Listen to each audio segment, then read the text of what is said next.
This year marks 20 years since the first Harry Potter movie. Right. Will the cast be getting together to celebrate it all? What plans do you guys have? I don't know. I'm sure there will be some sort of celebration. I don't know if you've seen it, but especially in the pandemic, a lot of people went back to like watching the movies, and there are literally TikTok accounts devoted to reenacting the scenes, Oh, really? especially yes, people reenact the chess scene between you and Ron and Hermione constantly. That seems like a really hard one to reenact. Guys, you've gotten to play a lot of really fun characters for this show. What was it like to don these period costumes and get in a covered wagon? How did this storyline feel? Yeah, it was fantastic. I loved I love like period clothes, and I also basically just had one costume for most of this season, which is great. And yeah, anytime you get to play around in a historical period, I think is like incredibly fun. And this is such a both like dark and crazy time in American history that it felt like a very fertile ground for comedy.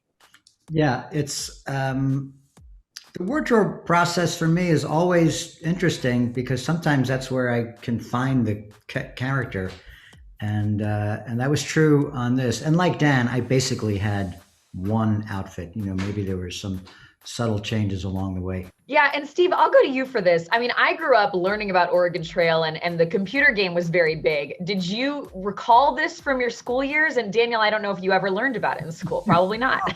Wait a minute, you should be asking Daniel this because he did Right. play the Oregon Trail. I was totally unaware of video games in the 90s.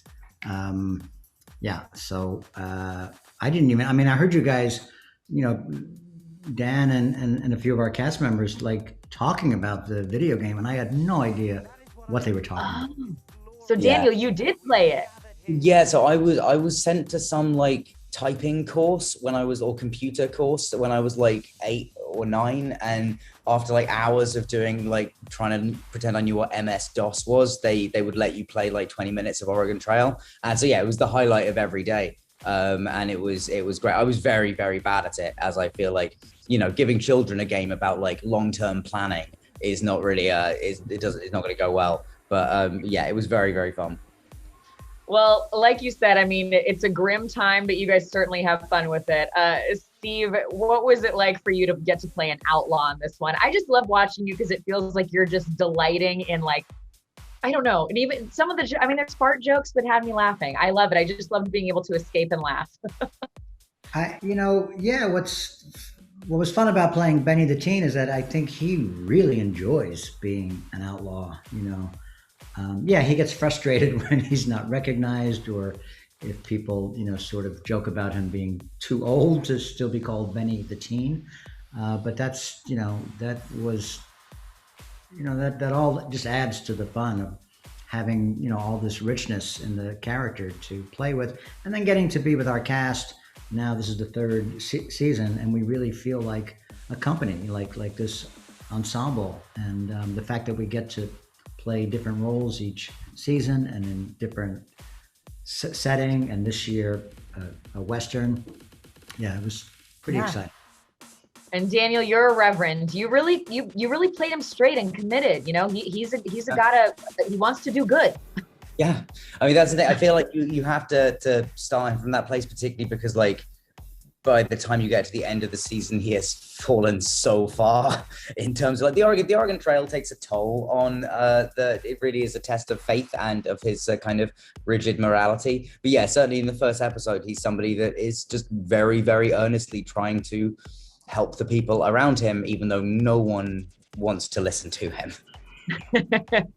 Now, Daniel, I got to ask you about another one of your very good guy roles. This year marks 20 years since the first Harry Potter movie. Right. Will the cast be getting together to celebrate it all? What plans do you guys have? No, yeah, I have no plans at the moment. I'm like, I'm in the Dominican Republic at the moment filming, and then I'm gonna be like busy kind of working on bits and pieces till the end of the year. So yeah, I don't know. I'm sure there will be some sort of celebration, but I don't know if we'll all be getting together or anything. Yeah, I'm sorry if that is a disappointment to anyone. No, but... it's not. Well, I wanted to ask you, I don't know if you've seen it, but especially in the pandemic, a lot of people went back to like watching the movies, and there are literally TikTok accounts devoted to reenacting the scenes, especially, really? Yes, people reenact the chess scene between you and Ron and Hermione constantly. That seems like a really hard one to reenact. That's like one of the craziest sets we had. That's great. Okay, I will try and see some of them then. That's good. Is there one scene that's your favorite, and or one scene you would go back and redo if you could?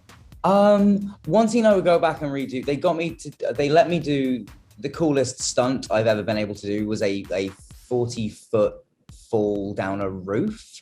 Which I was on a wire, but I was like properly in free fall. It was only there to catch me at the end. And I was absolutely terrified, but they were like, I worked a lot with the stunt department by then. They were like, you can do this. Do you want to try it? And I said, yes, then got up there and was absolutely terrified. But that was one of the things that we did it like 2 or 3 times, but it was for the 4th film. And I will never be allowed to do a stunt like that again. Like I've realized since that was very special circumstances on that set, and I will never be allowed to do something like that again. So yeah, something like that would be cool. Do you have an all-time favorite scene? And have you watched the movies at all since they first came out?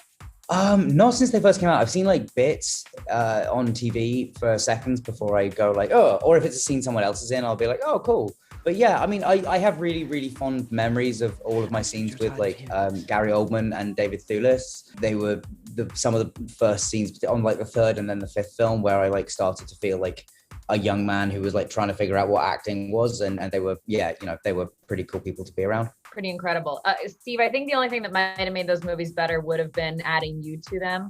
I don't know if you've seen them, but is there a part you would have liked to play? Oh, now you're putting me on the spot. I can cast it. I mean, I feel like do it. What part should I have played? I mean, I feel like you would have been a pretty good Sirius. Also, you're unfortunately you are too young for Dumbledore, but one day could have that quality of that sort of kind warmth and all of that. I don't know. I think there's many roles for Stephen Potter. All right, I'll let you guys go, but real quick, if you were just going to tell people why to watch this new season of Miracle Workers, what they're going to get out of it, can I get one tease from each of you, Steve? Oh God, I'm terrible at this stuff. Look, this is our 3rd season. If you've been watching the series, we were in heaven, we were in the Dark Ages. Now we are on the Oregon Trail, and I think each season keeps getting better. I certainly loved it, and give it a try.